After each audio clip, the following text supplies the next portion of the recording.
آئیے ریل گاڑی میں بیٹھیں اور کوئٹے سے کلکتے تک چلیں۔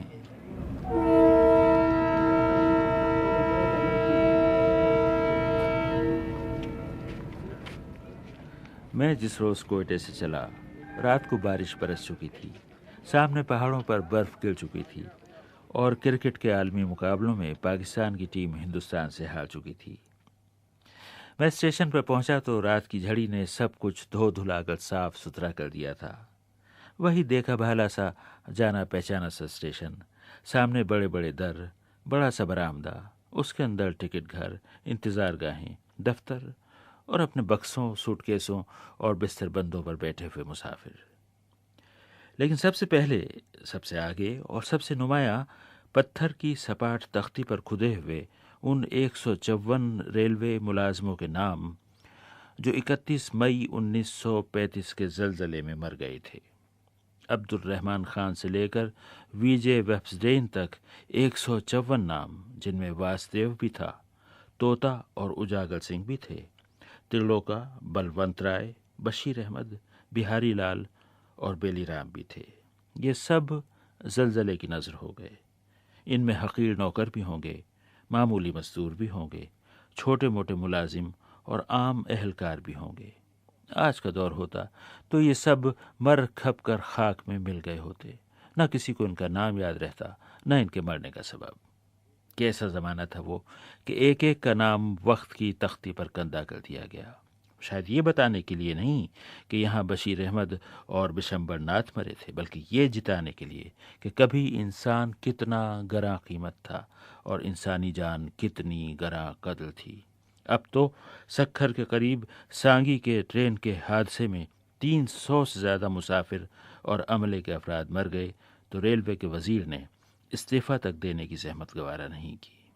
خیر، اگرچہ کوئٹہ ایکسپریس ابھی تک پلیٹ فارم پر لگی نہیں تھی، مگر اسٹیشن پہ چہل پہل خوب تھی۔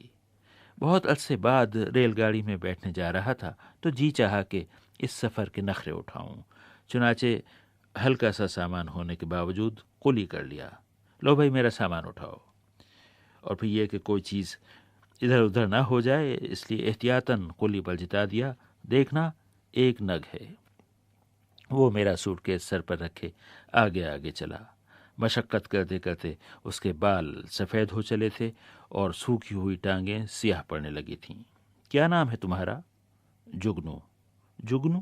یہ تو بہت اچھا نام ہے۔ ہاں جی، لوگ پیار سے جگنو کہتے ہیں۔ جگنو آزاد کشمیر کا باشندہ تھا اور بہت عرصے سے کوئٹہ اسٹیشن پر مال اسباب ڈھو رہا تھا۔ اس کے سیاہ بالوں پر اس کے سفید بال حاوی آنے لگے تھے۔ میں نے پوچھا، جگنو یہ بوجھ اٹھانے کا کام کب تک کرو گے؟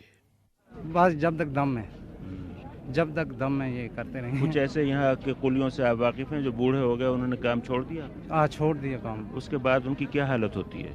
بس تقریباً کہیں فوت ہو گئے۔ قلی کی سرخ وردی اور بازو پر لائسنس کی پٹی سے نگاہ ہٹی تو وہ دکان نظر آئی جہاں سے میں نے ریل کے اپنے ہر سفر میں کچھ نہ کچھ خریدا ضرور، اور وہ تھا ریلوے بک اسٹال، گوشۂ ادب۔ میں لپک کر وہاں پہنچا۔ مجھے وہ دن یاد تھے جب ریلوے بک اسٹالوں پر منٹو، بیدی، عصمت چغتائی، کرشن چندر اور کنہیا لال کپور کی کتابیں چنی ہوتی تھیں۔ یہی نہیں، لوگ انہیں خریدتے بھی تھے اور پڑھتے بھی تھے۔ اس دن بک اسٹال پر کھڑے ہوئے نور محمد صاحب سے میں نے پوچھا کہ کیا اب لوگ کتابیں نہیں پڑھتے، اور یہ تو بتائیے کہ لوگ آپ سے کیا خریدتے ہیں؟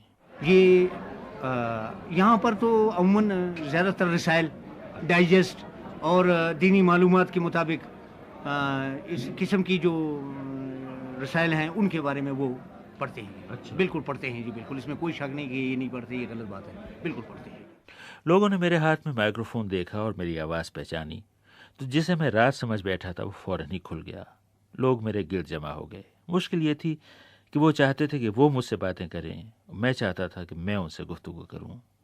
آخر ایک مسافر رحیم داد سے میں یہ پوچھنے میں کامیاب ہو گیا کہ آپ آج کی تیز رفتار اور جدید بسوں کو چھوڑ کر 110 سال پرانی ریل گاڑی میں سفر کیوں کرتے ہیں؟ ہاں سر، اس میں تھوڑا سکون ہے، اگر فیملی ہو جاوے نا تو اس میں ذرا بہت اچھے ہیں۔ بسوں کے سفر یا کوچ ہے، اس میں جو ہے نا خاص انتظام اتنے نہیں ہے، پر ٹرین میں صرف یہ ہے کہ बच्चों खास छोटे बच्चे हुए या घर वाले हुए, इसमें सिर्फ ये खूबी है। अब मुझे ये जानने का इश्तियाक हुआ कि रहीम दाद रेल का ये सफ़र क्यों कर रहे हैं। मैंने पूछा, क्या आप किसी खास काम से जा रहे हैं? जी नहीं, हम लोग ऐसे चक्कर के लिए जाते हैं। अच्छा, चक्कर से क्या मुराद है आपकी? ऐसे सर थोड़ा शुगल हो जाते हैं, थोड़ा टाइम पास होते हैं। इधर बोरियत है, साल 12 महीने जो कोयटे में हम लोग होते हैं, इसीलिए जाते हैं हम लोग। मेरे गिर्द लोगों का मजमा बढ़ता गया। हर शख्स मेरी मदद करना चाहता था और हर एक मुझे चाय पिलाना चाहता था। गाड़ी प्लेटफॉर्म पर लग चुकी थी और उसके छूटने का वक्त करीब था। स्टेशन के लाउड स्पीकर पर मुसलसल ऐलान हो रहे थे।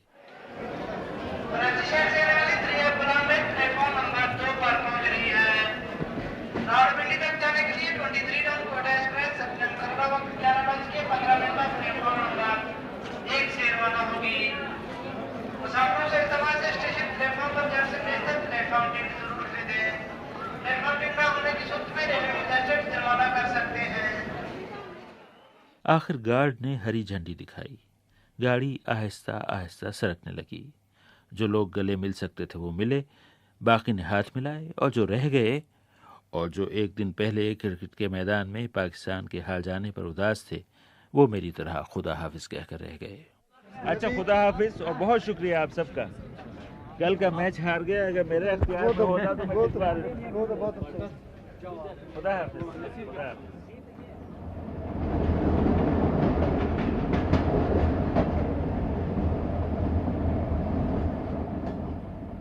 कोयटे का स्टेशन पीछे रह गया।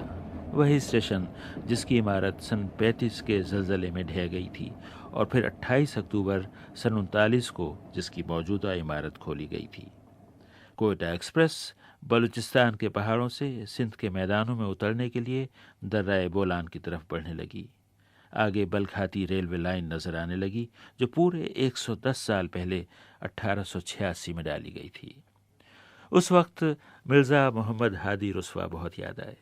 हम ये तो जानते हैं कि उन्होंने उमराव जान अदा जैसी किताब लिखी थी, मगर अब किसे याद होगा कि जब ये रेलवे लाइन बिछाई जा रही थी, मिर्ज़ा साहब की मुलाजमत कोयटे में थी।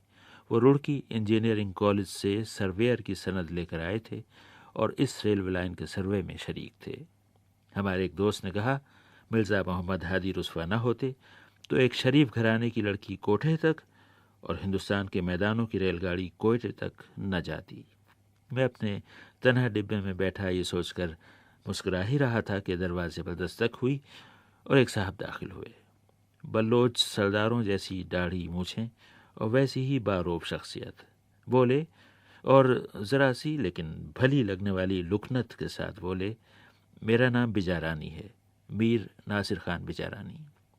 उसके बाद बातों का सिलसिला चल निकला। बाअसर और साहब हैसियत घराने से ताल्लुक़ है, मगर सफ़र अक्सर रेलगाड़ी से करते हैं, अलबत्ता रेल की हालत से खुश भी नहीं। उस रोज़ सख्त शिकायत करने लगे कि रेलवे वाले अपने मुसाफिरों को सहूलतें नहीं देते। अपने मखसूस लहजे में बोले, मैं ये कहता हूँ अगर सपोज इधर से सखर का किराया है आई थिंक सो 480 रुपये, मैं इसको 1000 भी को देने को तैयार हूँ, लेकिन मुझे फैसिलिटीज़ मिले। बिजारानी साहब बातें करते जाते थे और किसी फौजी पलटन के आला अफसर की छड़ी अपनी ही एक हथेली पर मारते जाते थे। इतने में रेल के डिब्बे के दरवाजे पर दूसरी दस्तक हुई। ये बिजारानी साहब के दोस्त मलिक गुलाम मोहम्मद वड़ाइच थे, जो सड़कों के ठेकेदार हैं। वो रेलवे से खफा और उसके बाद हुक्काम से नाराज़ थे। मैंने वड़ाइच साहब से पूछा कि रेलवे के हालात ख़राब क्यों हैं। सर, ये हालात ख़राब ये हुई कि यहाँ पर जो आदमी काम करते हैं हमारे रेलवे में, वो अपने आप को जो है रेलवे का फर्द नहीं समझते कि जो भी काम होते हैं, मतलब अगर 50,000 रुपया का काम हो तो 1 लाख रुपया का निकाल लेते हैं। और यहाँ पर करप्शन भी है, ज़्यादा है। करप्शन, बोलान के पहाड़ों के पिछवाड़े कहा जाने वाला ये लफ्ज़ फिर मेरे साथ वहाँ तक चला जहाँ तक रेलवे लाइन चली। खैर, इसकी बात आइंदा कभी। हम फर्स्ट क्लास में बैठे थे। इस आला दर्जे के मुसाफिरों का शायद ख़ास ख्याल रखा जाता है और उन्हें कुछ साबुन तौलिया वगैरह भी मिलता है। बेजारानी साहब उठकर किसी के पास गए और उससे कहा कि आबदी साहब को साबुन तौलिया वगैरह दिया जाए। एक मुलाजिम दौड़ा दौड़ा आया और मेरे हाथ में प्लास्टिक की थैली थमा गया। उसमें एक छोटा सा पुराना साबुन, रंग उड़ा हुआ कदीम तौलिया और सुई धागा भी था। सफ़ेद धागा जर्द पड़ चुका था और सुई को जंग खाया जा रहा था।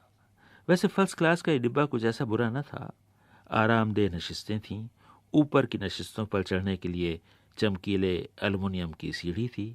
उसके नीचे कूड़ेदान था और सबसे बढ़कर यह कि अंदर ही गुसलखाना भी था और साफ था।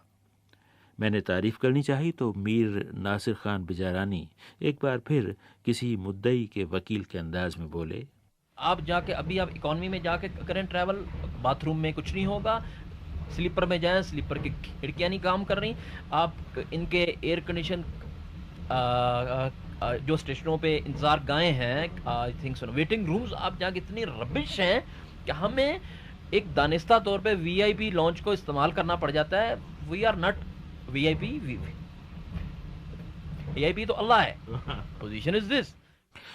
और ट्रेन की पोजीशन अब ये थी कि कोयटा से निकली तो नशेब में उतरने के बजाय कोलपुर की बुलंदी की तरफ चढ़ने लगी।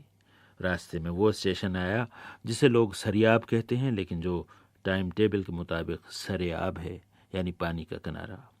उसके बाद इस पसंद का स्टेशन आया जहाँ से एक लाइन ईरान की तरफ चली जाती है।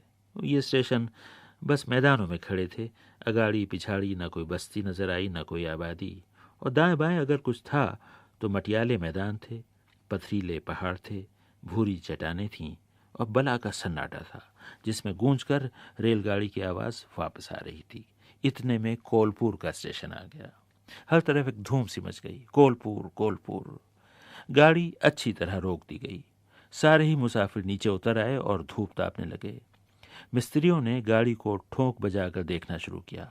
तब पता चला कि अब रेलगाड़ी दर्राए बोलान में दाखिल होगी और नीचे उतरनी शुरू होगी। मेरा ख्याल था कि अब सफ़र आसान हो जाएगा।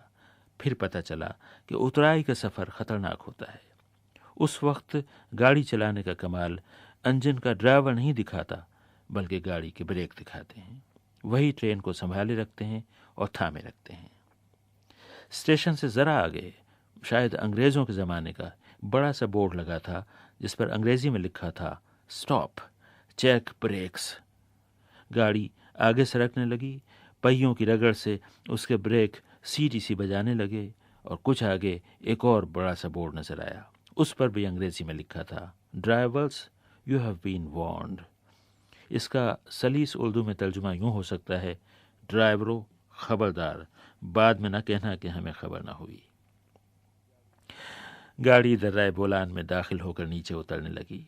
दोनों जानिब वो चट्टानें आ गईं जो एक सदी पहले मेहनत कशों ने खून पसीना एक करके काटी होंगी और उनके दरमियान रेलगाड़ी का ही रास्ता बनाया होगा। अजीब चट्टानें थीं। यूँ लगता था कि पतले पतले पत्थर ऊपर तले मजबूती से जमा दिए गए हैं। नीची चट्टानें ख़त्म हुई तो ऊंचे पहाड़ शुरू हो गए, सारे के सारे पथरीले और सब के सब बंजर।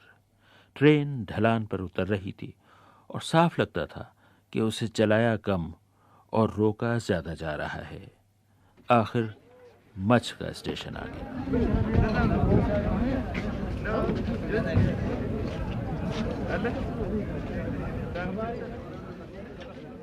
अगले हफ्ते हम मच से आगे चलेंगे, आबे गुम के स्टेशन पर उतरेंगे। उसके बाद हमारी ट्रेन, दरियाए बोलान और बड़ी सड़क, ये तीनों साथ साथ चलेंगे। हम खुश्क दरिया की तह में चलने वाले खाना बदोशों के काफिले देखेंगे और हमारी गाड़ी बेशुमार सुरंगों से गुजरती और पुल पार करती हुई सिब्बी पहुंचेगी, जहां जश्न सिब्बी मनाया जा रहा होगा और कमसिन लड़कियां जश्न के गीत गा रही होंगी।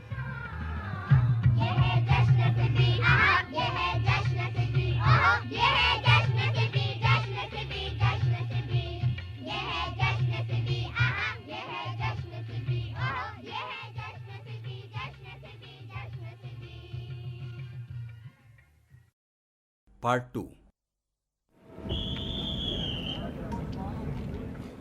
आइए रेलगाड़ी में बैठें और कोयटे से कलकत्ते तक चलें।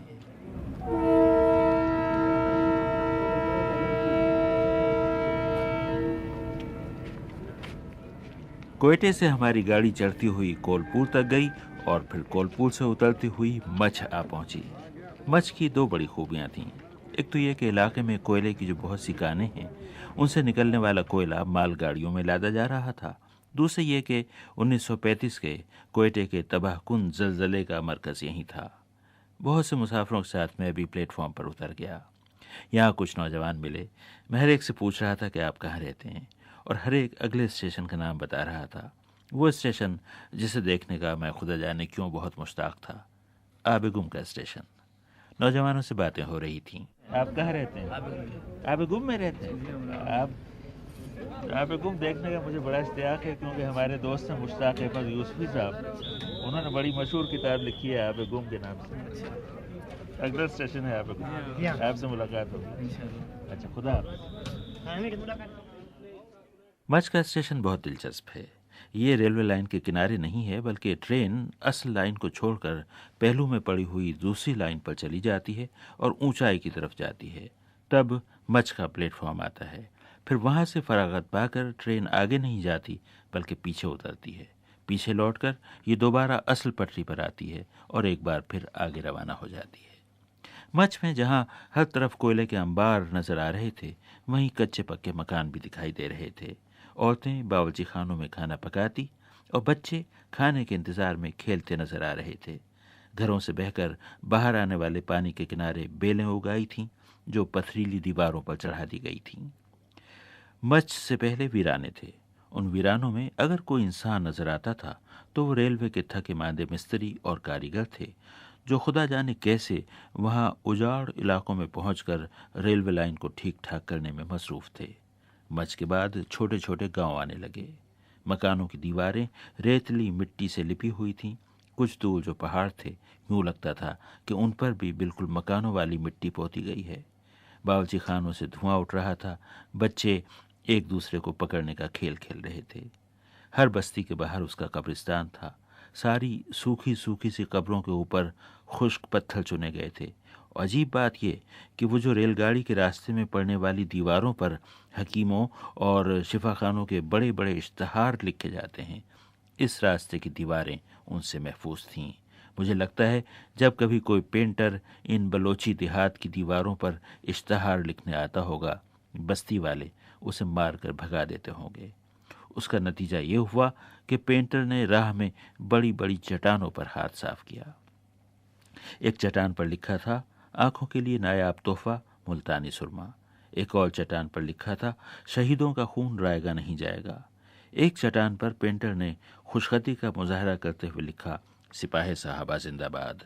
अभी मैं सोच ही रहा था कि वो कौन जियाला पेंटर होगा जिसने इन वीरानों में आकर चट्टानों पर ये बातें लिखी होंगी कि अचानक एक छोटी चट्टान पर निगाह गई, जहां उसने खत्ताती का मुजाहरा करने के बाद अपना कलम तोड़ दिया होगा। चट्टान पर उसका नाम लिखा था, मजरूह पेंटर। ये नाम पढ़कर मुझे इत्मीनान हुआ, कुछ ये सोचकर भी कि चलो मजरूह नाम की बड़े सगीर में दो बड़ी शख्सियतें हो गईं। इतने में आबेगुम आ गया।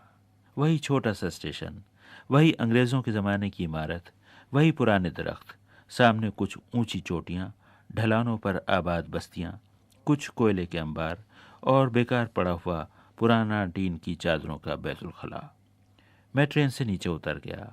हस्बे वादा सारे मुसाफिर वहीं आ गए। उनमें से बहुत से आबेगुम के बाशिंदे थे। मैंने एक होनहार नौजवान से पूछा, आपकी बस्ती का नाम आबेगुम क्यों है? आबेगुम ऊपर से पहाड़ों से पानी आता है, इधर आके गुम हो जाता है। गुम या आबेगुम यानी कि पानी गुम हो गया, यानी कि ज़ाहिरी माना इसकी यही है, बाकी ज़्यादा अल्लाह बेहतर जानता है। कैसे भोले लोग हैं, इल्मी तहक़ीक़ का काम भी अल्लाह पर छोड़ते हैं। मैंने तो किसी किताब में पढ़ा है कि यहाँ पहुँचकर दरिया का पानी रेत में जज्ब हो जाता है और कुछ दूर जाकर दोबारा नमूदार होता है। मैंने जब से होश संभाला है, रेलवे लाइनों पर उन ट्रॉलियों को दौड़ते देखा है जिन पर अफसर लोग सरों पर छतरियाँ ताने या सोलर हेड लगाए बैठे होते हैं और दो मजदूर पूरा जोर लगाकर उन ट्रॉलियों को धकेलते हैं।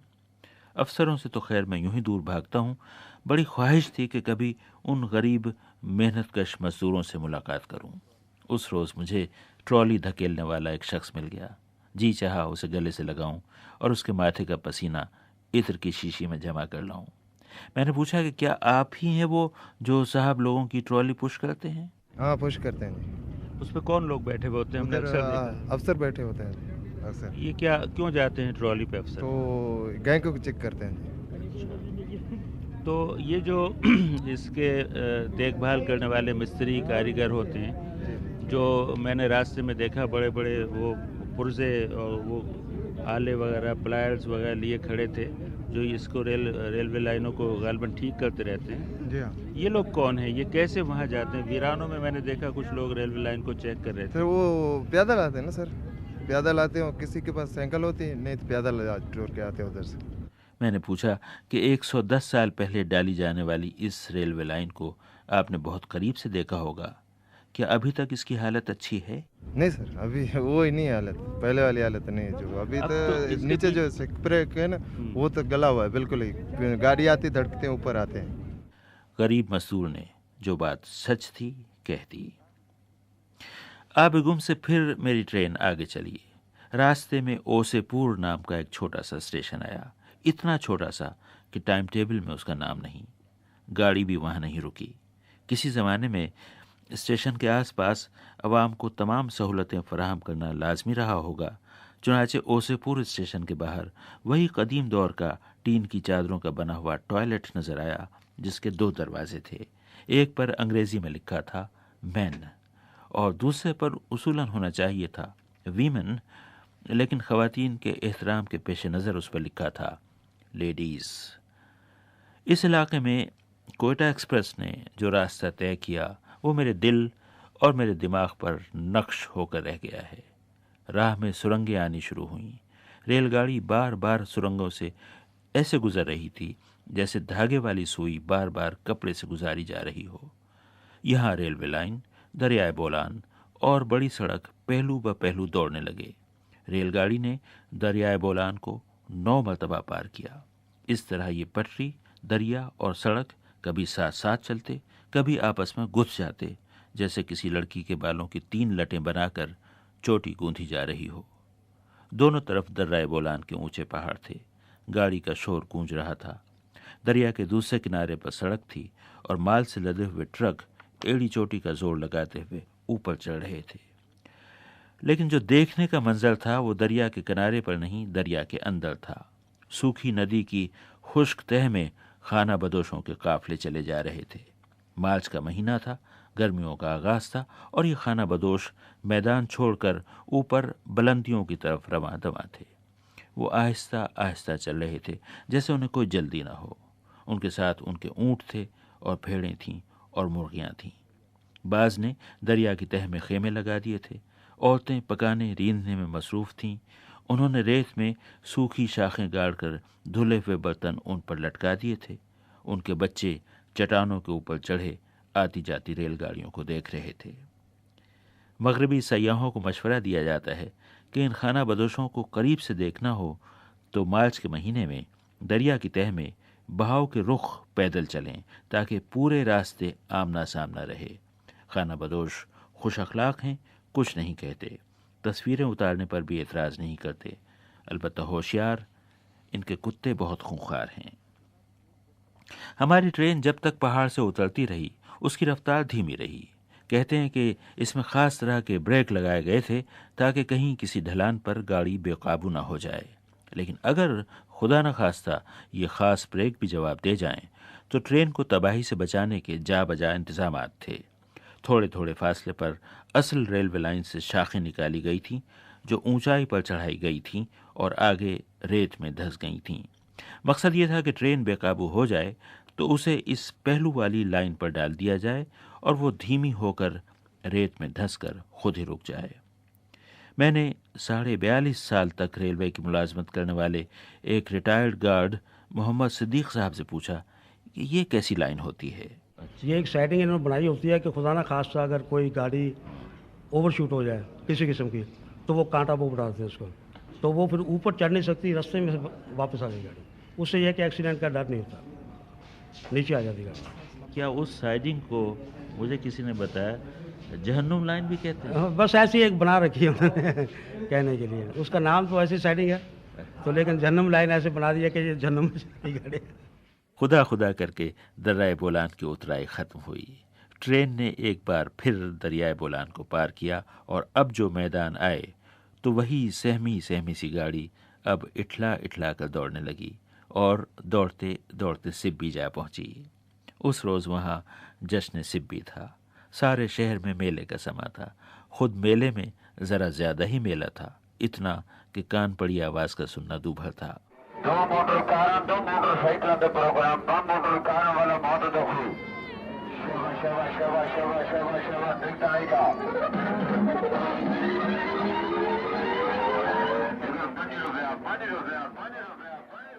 सारा शहर उमड़ कर मेले में आ गया था। यहाँ कभी सिब्बी दरबार लगा करता था, वो तो अब नहीं लगता।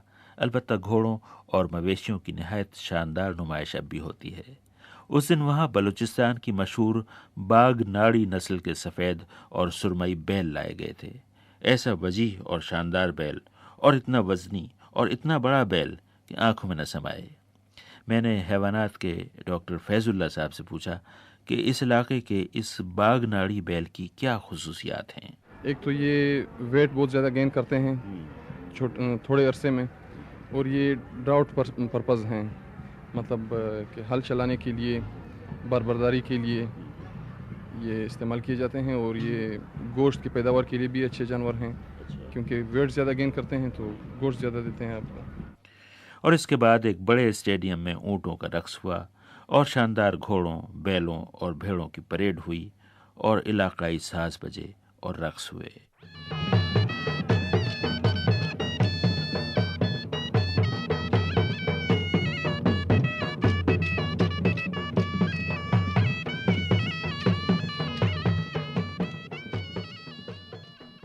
लेकिन जश्न सिब्बी में 9 उम्र लड़कों का रंग बिरंगे लिबास पहनकर लंबे चौड़े मैदान में कभी पाकिस्तान का नक्शा और कभी चांद सितारा बन जाना आंखों को भला लगा, और कमसिन लड़कियों का तराना कानों में समा गया।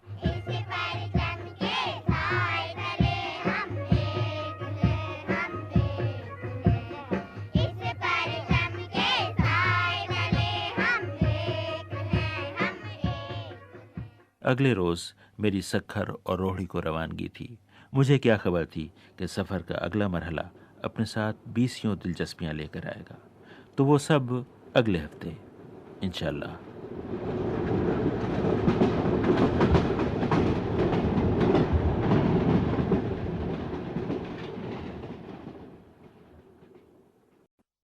पार्ट 3।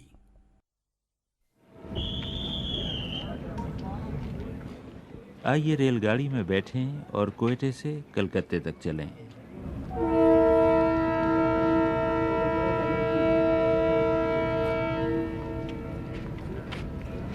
जब आप रात दिन सफ़र कर रहे हो, आज इस शहर में, कल उस शहर में, तो बाज़ औक़ात आपको याद नहीं रहता कि आप किस शहर में हैं। खुसूसन रात गहरी नींद सोते हुए आँख खुल जाए तो यूँ लगता है कि आप छोटे से बच्चे हैं और किसी मेले में खो गए हैं। उस रोज़ मेरे साथ यही हुआ। मैं सो रहा था कि अचानक आँख खुली, मुर्ग के बांग देने से नहीं बल्कि शेर के दहाड़ने से। यूँ महसूस हुआ कि शेर की आवाज़ गूंजती हुई ज़मीन के नीचे नीचे आई और मेरे कमरे के फर्श से उबल पड़ी। मैं तो घबरा कर उठ बैठा, मगर दिमाग ने जागने में देर लगाई। वो हैरान था कि इन मुहज़्ज़ब बस्तियों में शेर का क्या काम। कुछ देर बाद एहसास हुआ कि ये सिब्बी है और मेरी क़यामगाह के पिछवाड़े रात मेला लगा हुआ था। ये उसकी सर्कस का शेर था जो सुबह उठकर या तो भूख की शिकायत कर रहा था, या कैद की, या शायद अपनी तन्हाई की। अभी कल रात मैं वहाँ मेले में घूम रहा था तो इतना शोर था कि खुदा की पनाह। हमने एक तआम खाने में चारपाइयों पर बैठकर चाय पी। शोबा ज़रात के स्टॉल में तरह तरह की खजूरें चखीं, बाज़ इतनी मीठी कि अगर उनकी मिठास निकाली न जाए तो वो खाई न जाएं, और बाज़ इतनी फीकी लेकिन इतनी लजीज कि ऊपर से मिठास डालनी पड़ती है।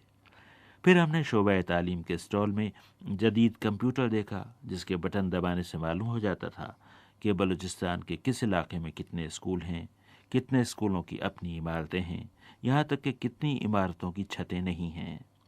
उस कंप्यूटर से पहली बार पता चला कि बलूचिस्तान में लड़कियों की तालीम की दुनिया में इनकलाब आ रहा है, और वालिदैन पहली बार बच्चियों को स्कूल भेजने लगे हैं।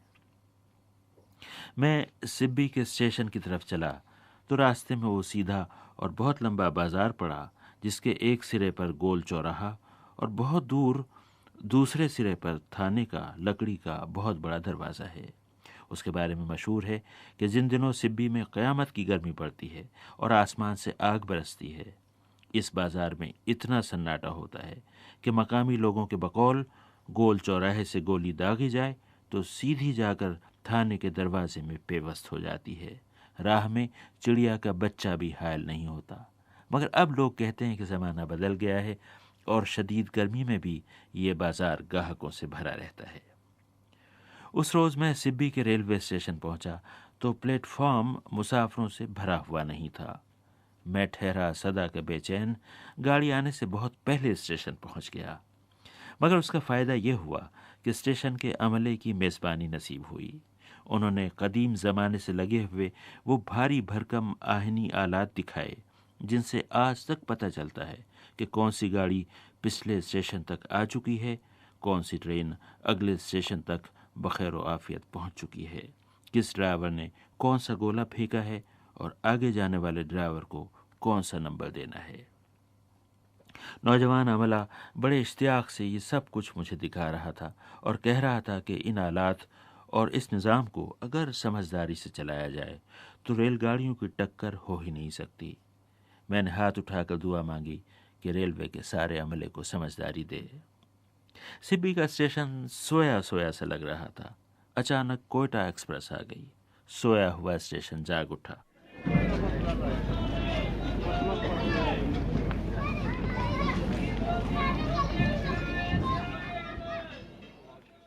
सामने प्लेटफार्म पर चाय खाने थे, जिन्हें रेलवे की ज़बान में टी स्टॉल कहते हैं। लोग उनके सामने जमा होकर चाय पी रहे थे, कुछ तो बराह रास्त प्याली से और कुछ चाय को तश्तरी में उड़ेल के।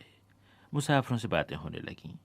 मैं उनसे पूछ रहा था कि रेलवे स्टेशनों की चाय आपको कैसी लगती है।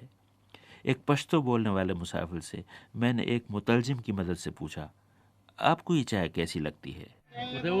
पानी पानी ज़्यादा पानी।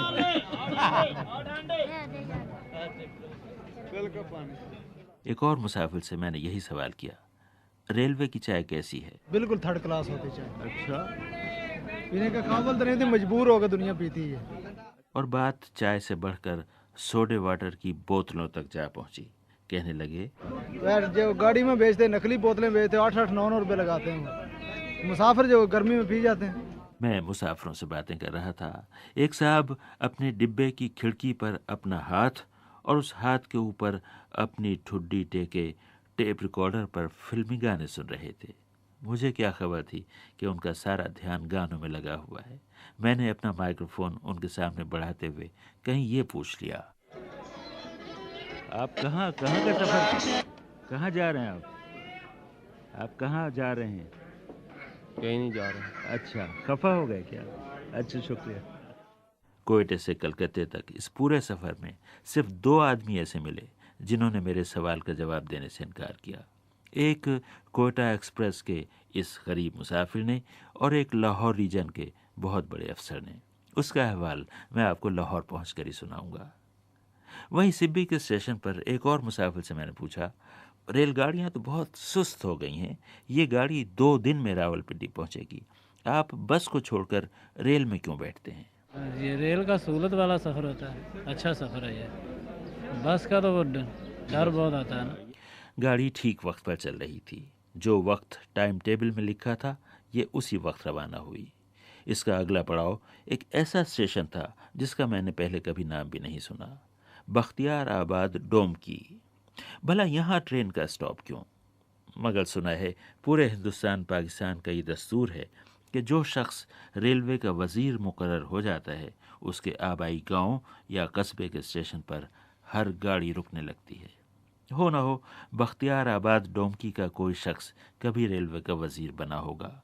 वो तो कहीं इधर उधर रुल गया, मगर गाड़ियाँ आज तक वहाँ ठहर रही हैं। खैर, उसके बाद ट्रेन चटियल मैदानों में दौड़ती गई और डेरा मुराद जमाली पहुंची, जिसका नाम कभी डेरा टेम्पल हुआ करता था, फिर डेरा अल्लाह यार का स्टेशन आया। उसके बाद गाड़ी बलूचिस्तान से निकली और सिंध में दाखिल हुई।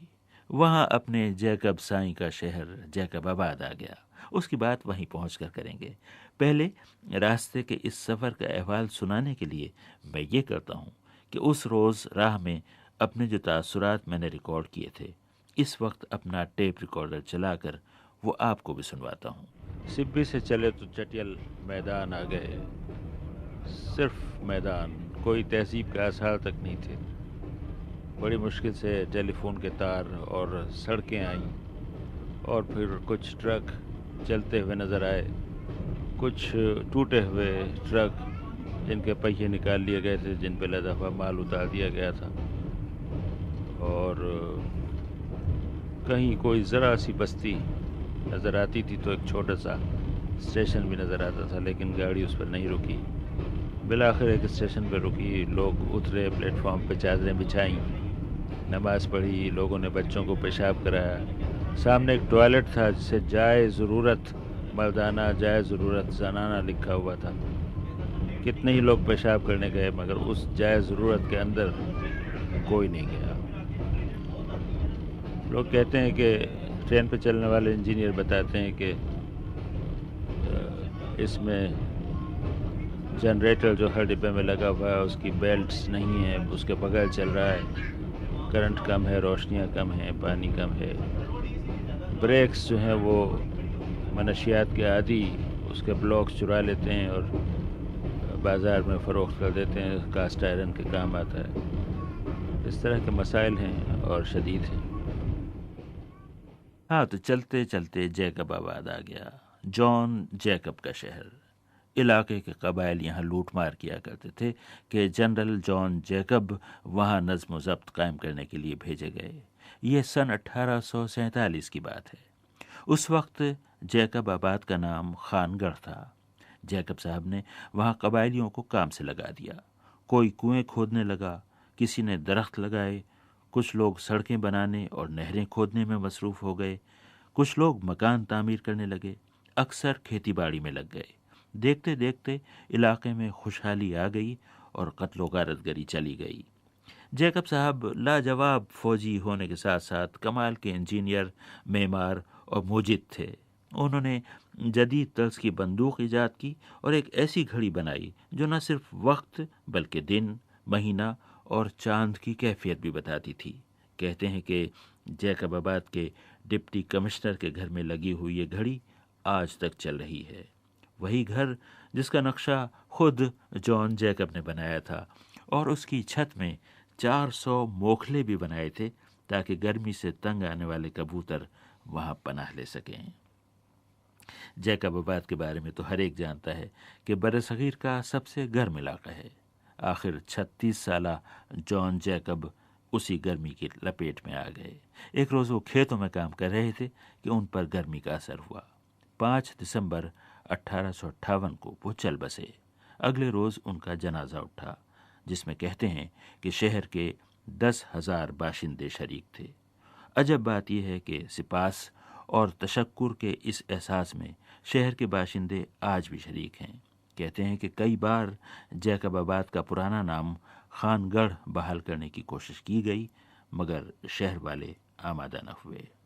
लोग उनकी कब्र पे फूल चढ़ाते हैं, चिराग जलाते हैं, और मार्कटली की रेलवे की फिल्म में हमने देखा कि कब्र के गिर्द धागा लपेटकर और उस धागे की लच्छी बनाकर बीमारों के गले में डाली जा रही थी, और लोगों का अकीदा था कि इससे बीमार का हाल अच्छा हो जाता है।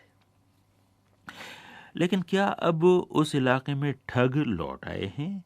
क्या चालबाजों का उस तरफ आना जाना हो गया है? लीजिए उसका किस्सा भी सुनिए। गाड़ी का जैकब आबाद के स्टेशन पर लगना था कि रौनक का समंदर उमड़ पड़ा। पूरा प्लेटफार्म मुसाफिरों, कुलियों और सौदे वालों से भरा हुआ था, और उन सबसे बेनियाज एक साहब हाथ में माइक्रोफोन थामे ज़ोर खिताबत का मुजाहरा कर रहे थे। उनकी तकरीर जारी थी और मैं चूँकि रेल का मुसाफिर था, मेरी सारी की सारी तवज्जो उनकी तरफ चली गई। कैसी कमाल की तकरीर थी वो। लीजिए उसका एक हिस्सा आप भी सुनिए। हाज़िर जमात जरा तवज्जो फरमाएं। गाड़ी में सफर करने वाले हजरात, गाड़ी में कोई यारी दोस्ती नहीं बनाना। वो किस लिए कि गाड़ियों में बनारस के ठग भी चलते हैं। बनारस के ठगों का लिबास तुमसे ऊपर होगा। वो आपको क्या कहेंगे, भाईजान आप कहाँ रहते हैं, तो आप ये कहेंगे जी मैं फैसलाबाद रहना। ओहो, फैसलाबाद से साडी फलानी फैक्ट्री साडी है, चाहे उसकी दुकान भी नहीं हो गई तो भी वो फैक्ट्री का मालिक बन के आपके पास बैठेगा। फिर आपको क्या कहेगा, अफसोस तो ये है कि सफर में मैं आपकी क्या खिदमत कर सकता हूँ। वो आपकी ऐसी खिदमत करेगा कि आपको नशे की गोलियां दे के तुम्हारा सामान उठा के ले जाएगा। फिर आप कहेंगे हम तो लूटे गए भाई, हमारी तो चोरी होगी। आप अपने पैसों से चीज लेके खाएं, यारी दोस्ती में मुफ्त चीज लेके ना खाएं। अल्लाह आमीन तुम्हारा सफर सही सलामत है अता फरमाए। आमीन और सुम्मा आमीन। मैंने भी बुजुर्गवार की आमीन में अपनी आमीन मिलाई और एक मुसाफिर से, करीब खड़े हुए मुसाफिर से पूछा कि आप रेलगाड़ी में सफ़र करते रहे होंगे, कभी खुदा न करे आपके साथ तो ऐसा नहीं हुआ? नहीं, मेरे साथ ऐसा कभी नहीं हुआ। मेरा ये दूसरा सफ़र है, रावलपिंडी से कोयटा तक, लेकिन ऐसा कभी नहीं हुआ। मेरा जैकबाबाद तक का सफ़र मुकम्मल हुआ। अगली मंजिल शिकारपुर और सक्खल से भी आगे रोहड़ी थी। मगर ठहरिए, मैं आपको ये तो बताना भूल ही गया कि जैकबाबाद के प्लेटफॉर्म पर वो साहब तकरीर क्यों कर रहे थे। तो यूँ करते हैं, मैं अब आगे चलता हूँ, लीजिए आप उस तकरीर का सबब सुनते जाइए। अगर अल्लाह के दिए हुए माल में से है तो मस्जिद के लिए 6 पंखे लेने भाई। अल्लाह की लाठी में आवाज नहीं है, अल्लाह का लाठी बे आवाज है। न जाने इंसान अल्लाह की पकड़ में किस वक्त आ जाए।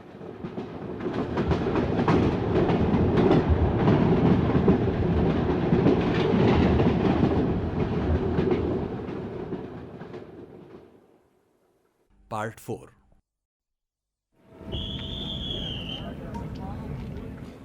आइए रेलगाड़ी में बैठें और कोयटे से कलकत्ते तक चलें।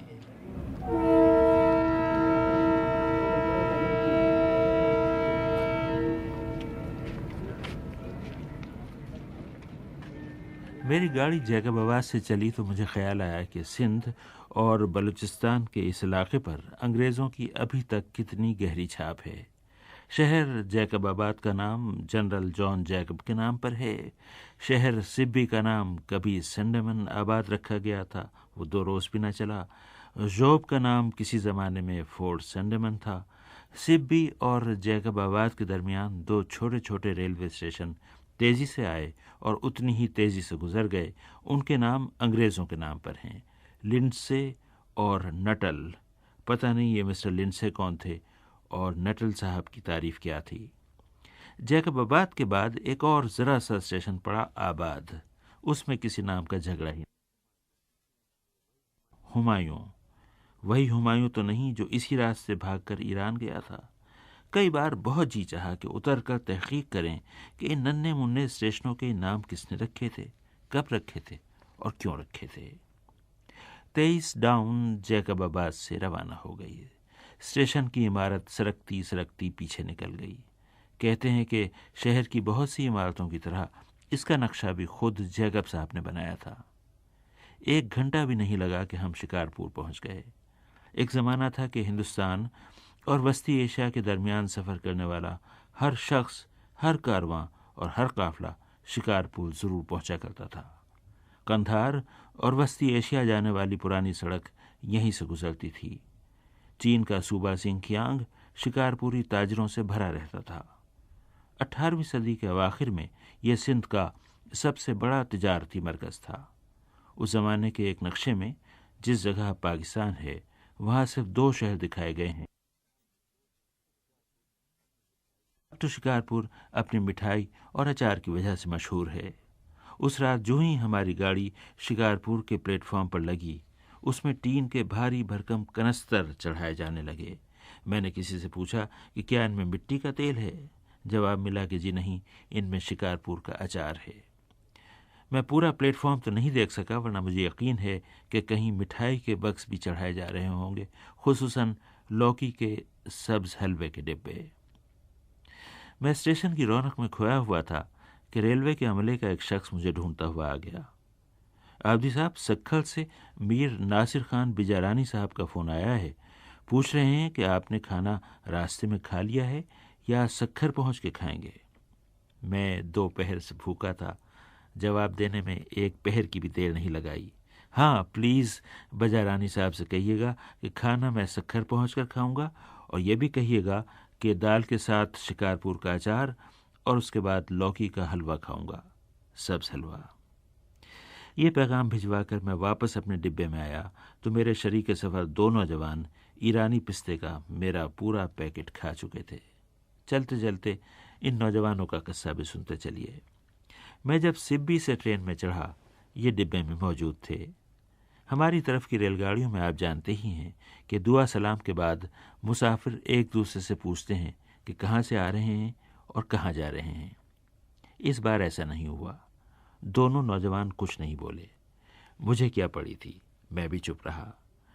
लेकिन हमारी रेलगाड़ियों का तो कमाल यही है कि मुसाफिर ज़रा देर में खुल जाते हैं और फिर घुल मिल जाते हैं। इन नौजवानों ने खुलने में देर लगाई। जब मैंने ईरानी पिस्ते पेश किए तो मुश्किल से ये भेद खुला कि दोनों फ्रंटियर कांस्टेबलरी के अफसर हैं और कोयटा से अपने कुनबों समेत रावलपिंडी जा रहे हैं। लेकिन फिर रेलगाड़ी अपना चमत्कार दिखा कर रही। कुछ देर बाद तकल्लुफ़ के दबीज़ पर्दे उठने शुरू हुए और लखनऊ के किसी शायर के बकौल फिर तो वो जाने हया ऐसा खुला, ऐसा खुला। अगले चंद घंटों में मुझे तफसील से मालूम हो चुका था कि फ्रंटियर कांस्टेबलरी सरहदी इलाकों में किस तरह कार्रवाई करती है, स्मगलरों की सरगर्मियाँ कैसी होती हैं और साहिब हैसियत लोग क्यों कर उनकी सरपरस्ती करते हैं। इतने में सक्खर आ गया। बिजारानी साहब मेरे मुंतज़िर थे। इससे पहले कि मैं अपना सामान उठाकर नीचे उतरता, वो अपनी फौजी छड़ी उठाए ऊपर चढ़ाए और आते ही अपने मखसूस लहजे में ऐलान किया कि हम आगे रोहड़ी चलेंगे और वहीं उतरेंगे। उस वक्त मैंने बिजारानी साहब की छड़ी, नुकीली मूँछों और रोबदार दाढ़ी का कमाल देखा। वो भी हमारे डिब्बे में बैठ गए और मेरे शरीक सफ़र नौजवानों से बातें करने लगे। यहाँ तक कि फ्रंटियर कांस्टेबलरी के जो 2-4 रमूज़ रह गए थे वो भी आश्कार हो गए। लेकिन उसके साथ ही रोहड़ी जंक्शन आ गया। अंधेरे में ये भी पता न चला कि हमने दरियाए सिंध कब पार किया और तारीख़ी पुल लैंसडाउन ब्रिज किधर से आया और किधर चला गया। आइए आपको सक्खर के इस लैंसडाउन ब्रिज की कहानी सुनाता चलूँ। ये सन 1888 में बना था और 1889 में खोला गया था। उससे पहले रेल के मुसाफिर फेरी के ज़रिए दरिया पार किया करते थे। 3300 टन वज़नी फौलाद के इस पुल का नक्शा 4000 मील दूर बर्तानिया में बैठकर सर अलेक्जेंडर रैंडल ने बनाया था। किताबों में लिखा है कि ये नक्शा निहायत बेढंगा था, चुनाचे इसकी तामीर बहुत दुश्वार और ख़तरनाक साबित हुई। एक मग़रिबी मौरख़ ने लिखा कि यूँ लगता था कि सक्खर के पुल का डिज़ाइन बनाने वाले ने दिल ही दिल में मेबारों से कहा होगा कि ज़रा मेरा ये पुल बनाकर तो दिखाओ। उसे खबर भी ना थी कि दरिया कैसा है, गर्मी कितनी शदीद है और कैसी तूफ़ानी आंधियाँ आती हैं। नतीजा ये हुआ कि 4 मज़दूर तो बनते हुए पुल से गिरकर मरे और 2 यूँ मरे कि उनके सरों पर लोहे के औजार गिरे थे। एक बरतानवी मुसन्निफ़ ने लिखा है कि बर्र-ए-सग़ीर में रेलवे लाइनें डालने की सबसे भारी कीमत मेहनतकश मर्दों, औरतों और बच्चों ने अदा की थी। रोहड़ी कोई मामूली स्टेशन नहीं।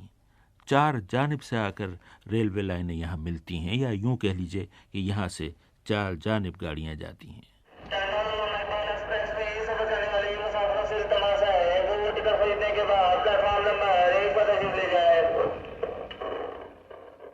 रोहड़ी स्टेशन का जिक्र अभी जारी है। रात ज़्यादा हो गई और मैं दरियाए सिंध के किनारे अपने होटल में जा पहुंचा। सिब्बी वाले तो लाख कोशिश के बावजूद लंदन टेलीफोन ना मिला सके और थक हार कर बैठ गए। सक्खर के होटल के ऑपरेटर ने 2 मिनट में लंदन की लाइन मिला दी। घर से बात हो गई तो मैं चैन से सो गया। सुबह होते ही बिजारानी साहब मुझे लेने आ गए।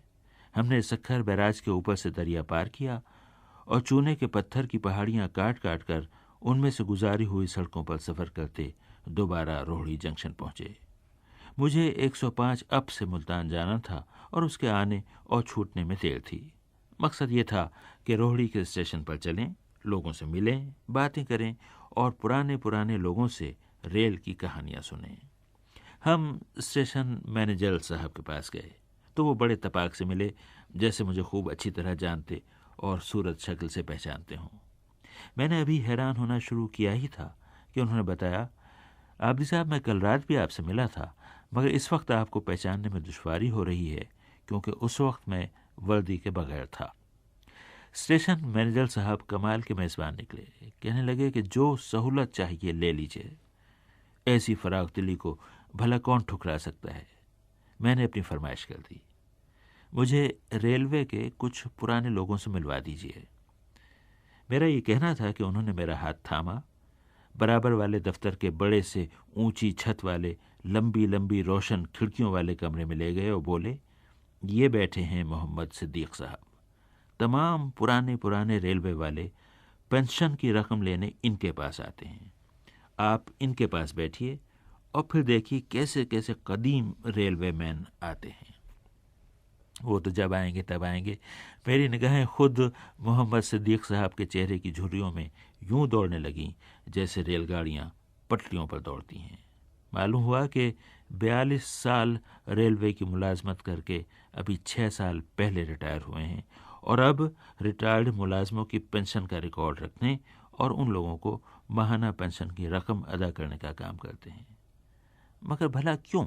बस ऐसे ही अपना शौक है, यह है कि वक्त पास हो जाता है हमारा। कुछ इस पेशे से मोहब्बत भी है? हाँ, मोहब्बत तो है। काम से काम करें तो मोहब्बत होती है। मोहम्मद सिद्दीक साहब पानीपत से नकले वतन करके पाकिस्तान पहुंचे थे। मुझे बताने लगे, मेरे वालिद साहब ड्राइवर थे, मेरे ग्रैंड फादर भी ड्राइवर थे रेलवे में।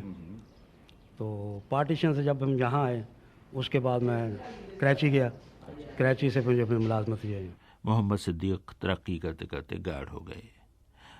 एक रेलवे गार्ड का काम क्या होता है? काम तो ये है कि हमें उसका रनिंग जो है ना टाइम, वो होता है। जहाँ खड़ी हो गई उसका टाइमिंग वगैरह होते हैं, उसको देखना पड़ता है। या कि स्पीड कम हुई तो उसको देखना पड़ता है कि गाड़ी क्यों स्पीड कम हुई है, क्या वजह, कोई काशन है या कोई लूप लाइन से पास कर रहे हैं, उसको कैसे भी है। ये सारी जवाबदारी उसी की होती है ट्रेन की। अगर मुसाफिर की कोई कंप्लेन करेगा वो भी गार्ड के आगे पास करेगा तो उसकी जो उसको उसने करना चाहिए। अच्छा, तो गार्ड की मुलाजमत कैसे शुरू होती है और उसे कैसे कैसे मरहलों से गुजरना पड़ता है? पहले मालगाड़ी का, उसके बाद वो अपना पीरियड पूरा करता है, फिर उसके बाद पैसेंजर ट्रेन होती है, फिर उसके बाद मेल एक्सप्रेस ट्रेन, फिर उसके बाद वो कंडक्टर गार्ड भी बन जाता है। मोहम्मद सिद्दीक ने मालगाड़ी का जिक्र किया तो मुझे याद आया, एक बार भक्कल से डेरा गाजी खान जाते हुए मुझे एक बहुत अच्छे से गार्ड साहब मिले थे जिन्होंने मुझे बताया था कि 70 बोगियों की मालगाड़ी के आखिरी डिब्बे में तन्हा बैठे हुए गार्ड पर जो गुजरती है वो कोई नहीं जानता। उस रोज़ मैंने मोहम्मद सिद्दीक साहब से पूछा कि क्या मालगाड़ी के गार्ड की ड्यूटी सबसे ज़्यादा मुश्किल थी? जी मुश्किल तो थी, क्योंकि ये है कि रात है, दिन है, बारिश है, अंधेरी है, गार्ड ने ड्यूटी करनी है, जाना उसने वहाँ पर। और रास्ते भर पूरी रास्ते ट्रेन की जो है जवाबदारी भी गार्ड के ऊपर होती है। किसी किस्म का कोई हो जाए वो भी गार्ड की जवाबदारी है। यहाँ से हम जब मालगाड़ी लेके जाते थे कोठी तक, सारी सारी रात झांकते थे, सारी रात सफ़र करते थे गाड़ी के अंदर। आपने मालगाड़ी पे भी? मालगाड़ी बहुत बढ़ती, उसमें तो आप तन्हा होते होंगे और एक छोटा सा डिब्बा। बिल्कुल तन्हा होते थे। वो ज़िंदगी कैसी होती? बस वो अकेले होते थे, बस वो सफ़र तो करना ही होता था क्योंकि गाड़ी तो पहुँचानी, डेस्टिनेशन पे तो पहुँचाते थे गाड़ी को। तो ये कि अकेले होते थे, रात भर एक लेकर कोई ऐसा था कि किसी किस्म का वो डर नहीं होता। वो बहुत ही अच्छे दिन होंगे कि मोहम्मद सिद्दीक साहब को मालगाड़ी के गार्ड की ड्यूटी अदा करते हुए डर नहीं लगता था। इस वक्त तो मुझे उर्दू के मशहूर अफसाना निगार रामलाल याद आ रहे हैं जो मुझे लखनऊ में मिले थे। रामलाल साहब ने ज़िंदगी के बेशुमार बरस रेल की मुलाजमत में गुजारे और अब यही रेल उनकी लिखी हुई बेशुमार कहानियों में से गुजरती है। उस रोज़ रामलाल साहब ने मालगाड़ी के गार्ड का हाल कहते कहते कितनी ही कहानियाँ कह दी। मैंने सुनी, आप भी सुनिए। मालगाड़ी का तस्वर आप नहीं कर सकते जब तक आप मालगाड़ी में सफ़र न करें। अब 72 डिब्बों का एक लोड है। अब समझ लीजिए कि करीब करीब 1 मील लंबा लोड अगर हो और इंजन आगे लगा हुआ है और ब्रेक में पीछे गार्ड बैठा हुआ है और गाड़ी पता नहीं कब चलेगी, 4 घंटे रुकी रहेगी, कब उसको रास्ता मिलेगा, वो जो अनसर्टेनिटी ऑफ लाइफ है, तो उसका तस्वर तभी किया जा सकता है अगर आप गार्ड की ब्रेक में बैठ जाएं। मैंने गार्ड के ब्रेक में बैठकर उन ब्रेकों की जो ब्रेक्स की जो दीवारें थी उस डिब्बों की, उस पर चाक से लिखे हुए जो जुमले पढ़े मेरी डायरी में महफूज हैं कि क्या क्या फलसफियाना जुमले हैं या कैसे कैसे पागलपन से भरे हुए जुमले ऐसे हैं। मालूम होता है ये आदमी पागल है। मुझे एक गार्ड से बात करने का मौका मिला, तो मालगाड़ी का गार्ड था। मैंने कहा आप तन्हाई में कैसे वक्त गुजारते हैं? रात का वक्त है, 2 बजे है, गाड़ी कहीं कब्रिस्तान के सामने रुक गई, तो आपको डर नहीं लगता? कह लेंगे हाँ एक बार बहुत डर लगा था। तो ऐसा मालूम हुआ कि सामने कब्र पर जिस पर ताज़ा चूना फिरा हुआ था, ऐसा मालूम हुआ कि उसमें से कोई रूह निकल रही है और मेरी तरफ बढ़ रही है और ड्राइवर बहुत दूर है, चारों तरफ जंगल है। तो मैंने अपने कपड़े उतार दिए और ज़ोर ज़ोर से नाचने लगा, नाचता रहा, गाता रहा। तो मालूम हुआ कितनी देर इसमें गुजर गई और अचानक ड्राइवर मेरे पास आया, लैंप हाथ में लिए हुए रात के सन्नाटे में। कहने गार्ड साहब सिग्नल कितनी देर से दिया जा चुका है, आप सिग्नल क्यों नहीं दे रहे कि हम गाड़ी चलाएं? तब उसको होश आया कि मैं पागलपन में क्या कर रहा था, सिर्फ अपने उस खौफ से निजात पाने के लिए। तो मैं ये समझता हूँ कि ये भी एक ज़िंदगी है। ज़िंदगी के कितने शोबे हैं जो आपको नज़र आएंगे रेलवे वर्कर्स में, और उनको ज़रा समझने की ज़रूरत है कि वो लोग कैसे ज़िंदगी गुजारते हैं। रामलाल को तो कहानी कहने का फन आता है। मुझे महफ देखकर वो मालगाड़ी के एक और गार्ड का किस्सा सुनाने लगे। लीजिए आप भी सुनिए। ये किस्सा ख़त्म होते ही हम रोहड़ी से 105 अप यानी शालीमार एक्सप्रेस में बैठेंगे और आगे चलेंगे। तो ये हैं रामलाल और ये है मालगाड़ी के एक गार्ड का किस्सा। एक गार्ड ने मुझे ये बताया था कि गाड़ी रुकी और वहाँ पर एक आदमी आया और उसने एक बोरी सी उठाकर रख दी दम से। तो मैंने पूछा कि ये क्या है भाई? कहना कि लाश है और खामोश रही। उसने छुरा निकाला, कहना कि तुम्हें भी इसी बोरी में बंद करके कहीं फेंकूंगा मैं। और रास्ते में जब नाला आया तो उसने बोरी को वहाँ फेंक दिया और उसके अगले पड़ाव पर कहा गाड़ी यहाँ रोक दो, गाड़ी पे चला गया।